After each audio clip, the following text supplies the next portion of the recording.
A rayuwar duniya za ka ga Allah ya huwa cewa wasu mutane ilhama da basira na sarrafa kansu komai haɗari.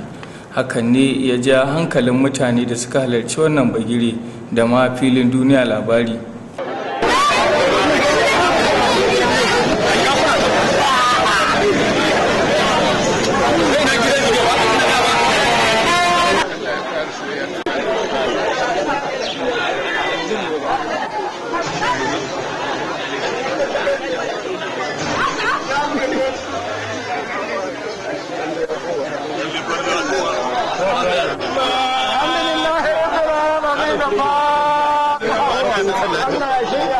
Irin waɗannan mutane babu wani takamaimai da za a iya yanke hukuncin shin asiri ne ko horo ne suke samu.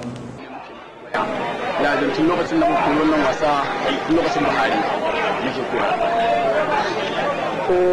Ko koyi wannan wasa haka nan ake yin buɗin koko akwai wani ismi da kuke amfani da shi a wurin gudanar da wannan. Na farko dai ba wani ismi da muke yi ko wani abu ko wani ra'ayi ko wani abu wani abin da aka gani mun yi kamar irin wasa da wuta ɗin tun na farko dai uwa ta ni shari'a ce ainihin shi ma dai tukuna uwa ta wata ta gani shari'a ce saboda haka wasa da wuta wannan ina yin su ne kawai wani magani bane ko wani abu sannan kamar wasan daka ɗin nan shi ma training ne sannan in kwanta babu da fita ciki na da goyon mutum uku duk training ne wannan duk wani wasa da gani na kushe da wasu abubuwa da muke duk training ne.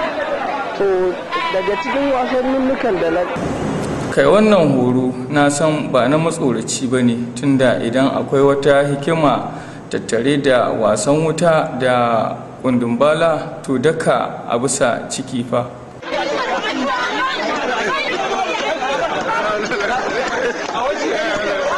Banda wa'annan akwai abubuwan da kake yi bayan su? Akwai wasu abubuwan da ake da dama kamar me da mu ba yanayi ne da lokaci a wajen wannan wasannin da duk za a kai ba. To kamar me da ne?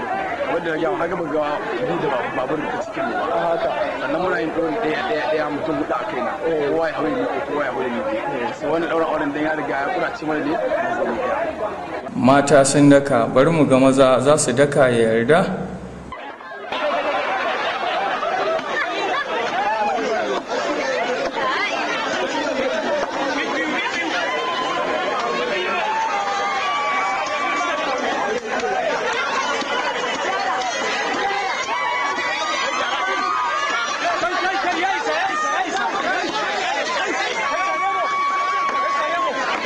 Saboda taura biyu ce muka sanya a baki mu da shi, ba mu samu sukunin samun bayanan da za su sanya wakilin duniya labari ya jaraba yarda a daka shi ba, tunda dai ba gado ba ne, to amma a dingi zuwa rafi. Ƙarshen rahoton kenan, duniya labari.